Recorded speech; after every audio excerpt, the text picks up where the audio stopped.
તત્વોમાં આશ્રય પોતે કરે છે. આ ભાવથી આ મંગલાચરણમાં શ્રી રઘુનાથજી સ્તોત્રના પ્રારંભમાં આપ આજ્ઞા કરે છે કે યન્ના માર્કો દયાત પાપ દ્વાંતરાસી વૃથામ્યતિ વિકસંતિ હૃદબ્જાની તન્નામાન સદાશ્રયે. હવે આપણો ગ્રંથ અહીંયા શરૂ થાય છે. અહીંયા સુધી ભૂમિકા કરો. આ ભૂમિકામાં મને એવું લાગે છે બધાને કઈ સમજ પડી હોય એવું લાગતું નથી, પણ આ ભૂમિકા જે છે એ ભૂમિકા તમને એમાં મેં એમ સંભળાવ્યું કે આ જે સ્વરૂપ જે છે એ અલૌકિક છે અને અલૌકિક સ્વરૂપને જાણવાને માટે આપણું જે હૃદય જે છે એ અલૌકિક બને તો જ એને સમજમાં આવે, લૌકિકથી સમજમાં ન આવે. અન્ય શ્રી રઘુનાથજી આપ આજ્ઞા કરે છે કે યન્ના માર્ગો દયા યદ નામ અર્કઃ એટલે ઉદયા જેમના નામરૂપી સૂર્યના ઉદયથી પાપધાંતરાશી એટલે પાપધાંતરાશી પાપ જેના ધ્વાંત એટલે રાશિ એટલે જેમના નષ્ટ થયેલા છે એ પાપરૂપી અંધકાર. કે અહીંયા અંધકાર શું છે? જીવને ભગવત પ્રાપ્તિમાં અંધકાર શું છે? કે પાપ જે છે અંધકાર છે અને એ અંધકાર રૂપી જે પાપ જે છે એ અવિદ્યાના કારણે થાય છે. કે અવિદ્યા જે છે એ જીવને ઊંધે રસ્તે વાળે છે અને એ જે પાપ જે છે એ પાપનો જે અંધકાર રૂપી જે સમૂહ એટલે થોડોક અંધકાર નહીં પણ અંધકારનો સમૂહ એટલે જેમાં કઈ દેખાય જ નહીં એવા અંધકાર રૂપી અંધકાર રૂપી જે સમૂહ જે છે એનો પ્રશામ્યતિ એટલે જેનો નષ્ટ થાય છે.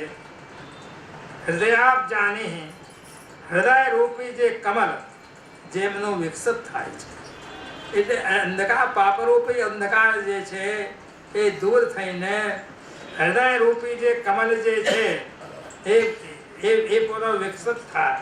વિકસંતિ એટલે ખીલે છે, કમલ ખીલે છે. જેવી રીતે રાત્રિનો અંધકાર જે છે એ નિવૃત્ત થાય, સૂર્યોદય થાય ત્યારે કમલ ખીલી જાય છે અને જ્યારે સૂર્ય અસ્ત થાય ત્યારે કમલ બંધ થઈ જાય છે. એવી જ રીતે આજે પાપરૂપી જે અંધકાર જે છે એ એમના નામોથી એટલે દૂર થઈને અને જે વિકસિત કમલ રૂપી જે હૃદય જે છે એનો જે વિકસિત થાય છે, ખીલે છે એ તન્નામાની એમના શ્રી ગુસાઈજીના જે નામો છે એ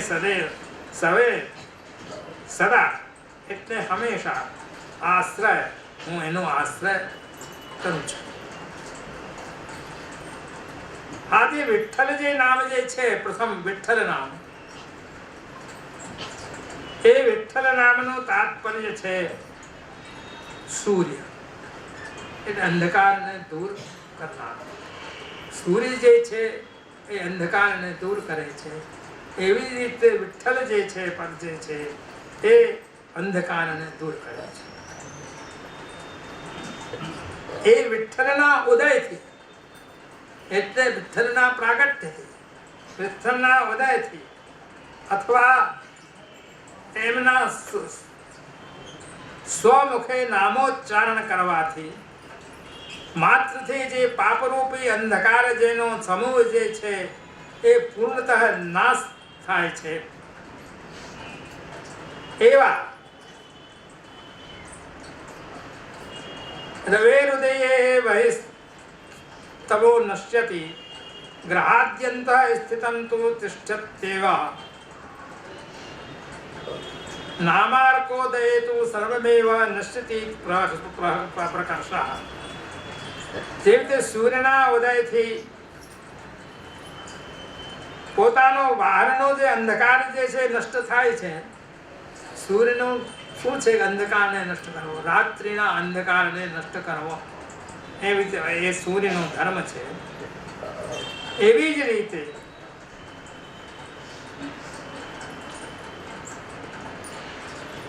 પણ બહારનો અંધકાર જે છે એ દૂર થાય છે સૂર્યના ઉદયથી, પણ ઘરના અંદર રહેલો અંધકાર દૂર થતો નથી.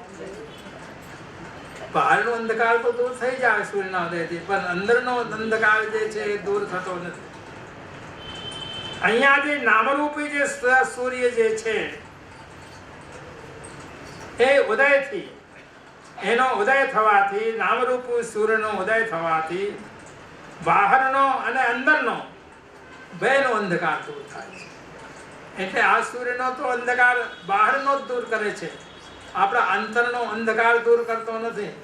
પણ આજે સૂર્ય જે છે વિઠ્ઠલ રૂપી સૂર્ય એ આપણા અંદરના અને બહારના બે અંધકારને એ દૂર કરનારો છે. એવા નામરૂપી જે સૂર્ય છે વિઠ્ઠલ જે છે એને નામરૂપી સૂર્યનો ઉત્કર્ષ અહીંયા વિશેષ રૂપે અહીંયા બતાવેલો છે. યદ્વા તદુદયે નિવૃત્તમપી તમઃ પુનર્નિશિઃ પ્રાદુર્ભવતિ નામાર્કોદયે તુ ગતમ ન પુનસ્તથેતિ પ્રકર્ષઃ. અહીંયા આપ આજ્ઞા કરે છે કે સૂર્યોદયના સમયે જે દૂર થયેલો અંધકાર ફરીથી જ્યારે રાત્રિ થાય ત્યારે પુનઃ થઈ જાય છે. સૂર્ય જ્યાં સુધી રહે ત્યાં સુધી અંધકાર ન રહે, પણ જ્યારે રાત્રિ પછી થાય, ત્યારે સૂર્યનો અસ્ત થાય, ત્યારે અંધકાર એ પોતે આવી જાય. પરંતુ આજે નામોચ્ચારણ રૂપી જે સૂર્ય જે છે આપ આજ્ઞા કરે છે કે આજે સૂર્ય છે એ તો દિવસનો જ અંધકાર દૂર કરે છે, પછી આવી જાય છે. પણ આ નામોચ્ચારણ રૂપી જે સૂર્ય જે છે એ એના ઉદયથી દૂર થયેલો જે અંધકાર, એ અંધકાર કયો છે? પાપરૂપી. એ પાપરૂપી અંધકાર ફરીથી આવતો નથી. એટલે એ સૂર્યમાં અને આ સૂર્યમાં કેટલો અંતર છે. એ પેલો અંધકાર ફરીથી આવી જાય છે, કેમ કે દિવસ થાય પછી રાત્રિ થાય, રાત્રિ થાય પછી દિવસ થાય. પણ આજે નામરૂપી ભગવાન નામરૂપી જે સૂર્ય જે છે એનો ઉદય જો આપણા હૃદય કમલમાં જો થઈ જાય તો પછી એ અંધકાર કોઈ પણ કાળમાં પછી આવતો નથી. એનું મહાત્મા ભગવત નામ, એનું મહાત્મા જે છે એ પોતે આ પ્રગટ કરે છે કે એ સૂર્ય એવો છે કે એ સૂર્યના ઉદય થયા પછી અંધકાર પછી જીવનમાં કોઈ પણ કાળમાં આવતો જ નથી. એ પહેલા ઉદય થઈ જવો જોઈએ. ઉદય થાય એટલે પછી એ અંધકાર ચાલ્યો જ જાય, પછી એ અંધકાર આવે જ નહીં. હવે અહીંયા એ શ્રી નવનાથજી આપ આજ્ઞા કરે છે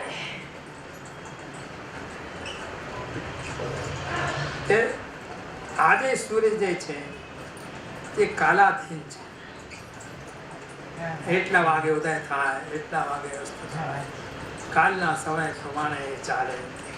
અને અહીંયા એ જે અનુસરણ કરીને એ ઉદય થાય છે, કાલનો અનુસરણ કરીને એ સૂર્ય ઉદય થાય છે અને અસ્ત પણ એ કાલના અનુસાર થાય છે. પરંતુ અહીંયા જે નામરૂપી જે સૂર્ય જે છે એના અંદર કોઈ કાળનો પ્રતિબંધ નથી આવતો. એમનો એ સૂર્યનો ઉદય જે ઉચ્ચારણ જે છે એ કયા કાળમાં કરવો, એવી રીતે સૂર્યનો તો કાળ હોય છે, પણ આનો જે ઉદય જે છે ઉચ્ચારણ કાલ એ કાલના અધીન નથી. નામનું જે સૂર્ય ઉદય જે છે એનો કાલના અધીન એ ઉદય નથી આપે છે. એટલે આપનો કહેવાનો તાત્પર્ય એ છે કે નામોચ્ચારણ જે છે એ કોઈ પણ સમયમાં, કોઈ પણ કાળમાં, કોઈ પણ વખતે જીવ કરી શકે છે. એનો કાલ નથી, એમાં કાલનો પ્રતિબંધ નથી કે આ જ અવસ્થામાં કે આ જ સમયમાં કે આ જ પ્રમાણે એને પોતાનું નામોચ્ચારણ કરવું, નામોચ્ચારણ સતત કરવાનું આપે છે. જેથી રીતે તસ્માત સર્વાત્મના નિત્યમ શ્રી કૃષ્ણ શરણમ મમ, નામોચ્ચારણનો કોઈ સમય આપે બાંધ્યો નથી કે એવી રીતે નહીંને કે બેસીને કે એક ધ્યાન કરીને નામોચ્ચારણ કરવું, એવું નહીં. નામોચ્ચારણ તો સતત રૂપે થઈ શકે છે, કેમ કે એમાં કોઈ કાળ પ્રતિબંધ નથી. કાળ પ્રતિબંધ જે હોય એને આપણે સમય પ્રમાણે આપણને કરવું પડે, પણ અહીંયા એનો કોઈ કાળ પ્રતિબંધ નથી, એટલે કાળના અધીન નથી, એટલે એનો કોઈ પણ સમય નથી. એવી રીતે આ અજ્ઞાન રૂપી જે અંધકાર જે છે એ અજ્ઞાન રૂપી અંધકારનું જે મૂળથી જે નષ્ટ કરવામાં આવે છે એમાં કોઈ પણ જાતનો એવો કાળરૂપી પ્રતિબંધ નથી આપે છે. હવે આપ આજ્ઞા કરે છે કે આ નામરૂપી જે સૂર્ય જે છે એ નામરૂપી સૂર્ય ના સંબંધથી બીજાનો પણ કાળ ઇત્યાદિ ભય જે છે એ નષ્ટ થાય છે. કે બીજાનું પણ એ નામરૂપી જે છે સૂર્ય એનો જે ભય જે છે એ નષ્ટ થાય છે. કેમ કે નામરૂપી જે સૂર્ય જે છે એ કાળના અધીન નથી. એટલે આ આજ્ઞા કરે છે કે અનિષ્ટ નિવૃત્તિ દૂર કરીને અહીંયા એ વાત અહીંયા આપ આજ્ઞા કરે છે કે આવા વિકસંતી એ જે પદ જે અહીંયા આપ મૂકે છે એ પદમાં એ અને બીજી પંક્તિમાં ઇષ્ટ પ્રાપ્તિ આપ બતલાવે છે. એટલે ઇષ્ટ પ્રાપ્તિ અને અનિષ્ટ નિવૃત્તિ એ બે નામરૂપી સૂર્યના ઉદય એ ઉચ્ચારણ કરવાથી હૃદય રૂપી જે કમલ જે છે આપણું, અહીંયા કમલ કોણ છે? હૃદય છે. આવ્યો તમારે? અને આ હૃદય કમલને ખીલાવાને માટે આપણને ભગવાન નામ રૂપી જે સૂર્ય જે છે એની આવશ્યકતા છે. હૃદય રૂપી કમલ આપણું જ્યારે જ ખીલે કે જ્યારે ભગવાન નામ રૂપી આપણું જે સૂર્ય જે છે એ થાય, પ્રગટ થાય.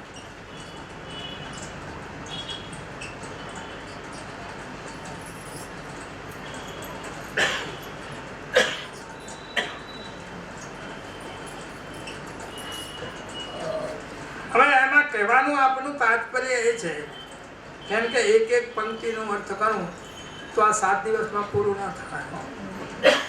એટલે હું એમાં આગળ ચાલું છું કે શ્રી કૃષ્ણ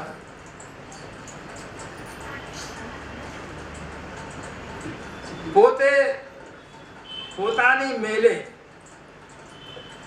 એટલે એ હૃદય રૂપી કમલને ખીલાવાને માટે આપણને કયો ઉપાય કરવો જોઈએ એમ કોઈ પૂછે તો અહીંયા આપ આજ્ઞા કરે છે કે શ્રી કૃષ્ણ સ્વયં અથવા શ્રી વિઠ્ઠલેશ પ્રભુ સ્વયં પોતાની મેલે જ પોતાની મેલે જે વિકસિત જે કમલ જે છે એ હૃદય કમલ એમાં પોતાની મેલે જ બિરાજે છે. એમાં કાંઈ આપણને પ્રયાસ કરવાની જરૂર હોતી નથી. કે પ્રયાસથી ભગવાન બનતા નથી. પ્રયાસથી ભગવાન કોઈ પણ કાળમાં મળે નહીં. એમની કૃપા થાય ત્યારે જ પોતે મળે. એટલે અહીંયા જે હૃદય કમલના અંદર પ્રભુ જે બિરાજે એ પણ એની પોતાની ઈચ્છાથી જ પોતે બિરાજે છે. એટલે જેનું હૃદય કમલ ખીલાવાની આપની ઈચ્છા હોય એના માટે જ આપ નામરૂપી જે સૂર્ય જે છે એનો મહાત્મા આપ પ્રગટ કરે છે અને એના મહાત્માથી એ અંધકાર એનો દૂર થાય છે.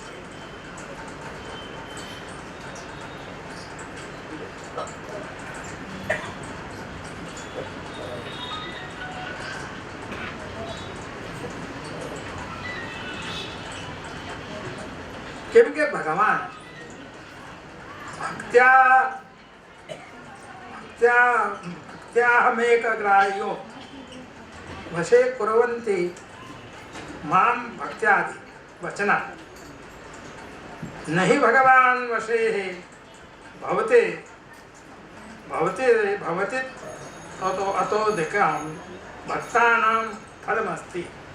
અહીંયા આજ્ઞા કરે છે કે ભક્ત્યાહમેવ ગ્રાહ્યો, ભગવાન આજ્ઞા કરે છે કે હું ભક્તિથી જ વશમાં થાઉં છું. ભક્ત્યાહમેવ ગ્રાહ્યો, હું ભક્તિથી જ ગ્રહણ થઈ શકું છું, ભક્તિથી જ હું વશમાં થાઉં છું. અને ભક્તિથી જ મને વશમાં બધા કરે છે. ભગવાનને વશમાં કરવાનો ઉપાય શું છે? ભક્તિ. એ ભક્તિથી ભગવાન વશમાં થાય છે. એ જે શાસ્ત્ર જે વચનો જે છે કે હમ ભક્ત પરાધીન યસ્તુ તંત્રો એવ ધ્વજ, એ જે હું ભક્તિથી ભક્તોના હું અધીન છું, એ ભગવાન ભક્તિથી એટલે પ્રેમથી વશ થાય છે. કે ભક્તિ એટલે શું? પ્રેમ, શુદ્ધ ભાવ, ભગવાનના પ્રતિ શુદ્ધ ભાવ થવો એ જ ભક્તિ છે. એ ભાવથી એ પોતે વશમાં થાય છે. પણ ભગવાન જે છે પોતે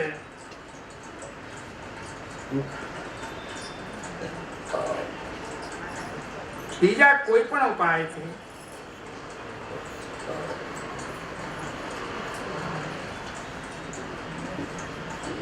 પોતે વશમાં થતા નથી.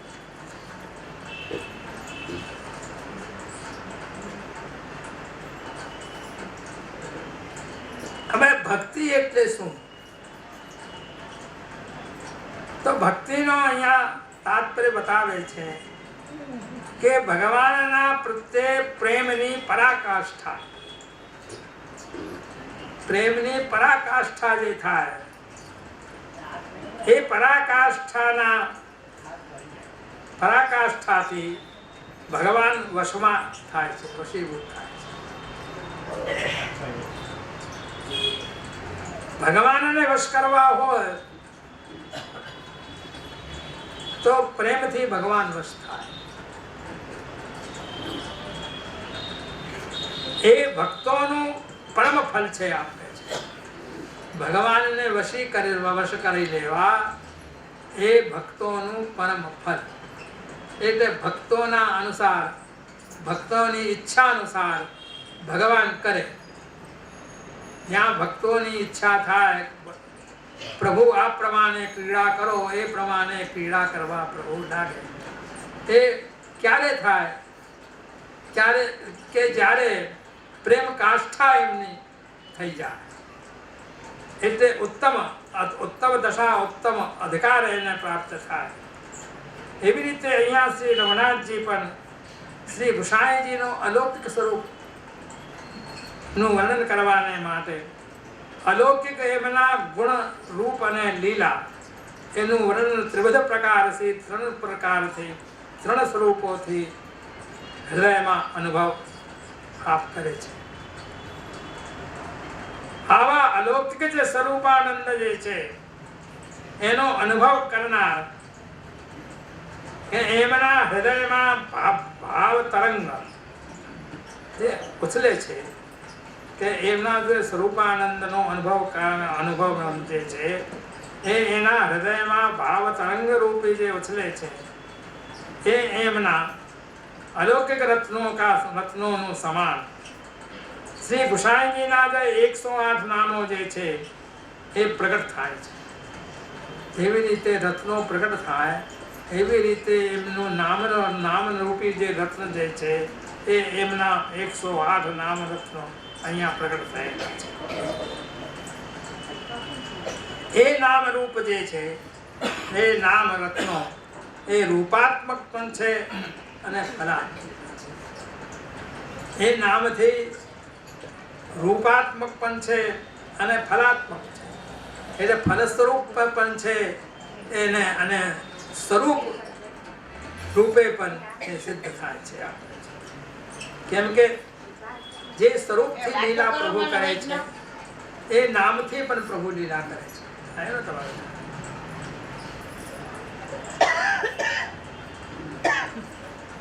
હવે આ પ્રમાણે રઘુનાથજી વર્ણન કરીને સામાન્ય રીતથી મંત્ર દૃષ્ટા તે ઋષિ પ્રારંભમાં મંત્રમાં પોતે બિરાજે છે અને એ ભગવત સ્વરૂપનું અહીંયા વંદન કરે છે. અહીંયા શ્રી રઘુનાથજી પણ રૂપ અને નામ માં કોઈ પણ ભેદ અહીંયા પોતે માનતા નથી. એટલે રૂપ અને નામ બે એક જ સમાન છે એમાં આજ્ઞા કરે.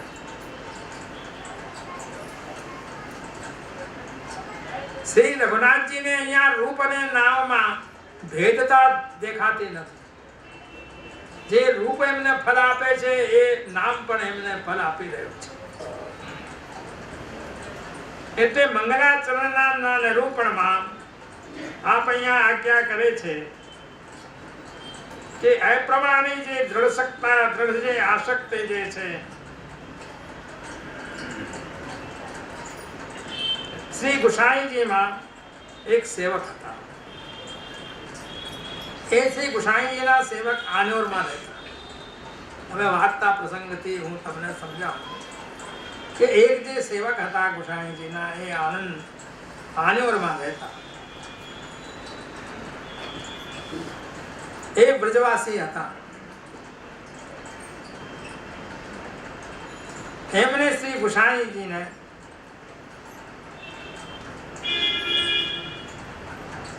આજ્ઞા કરી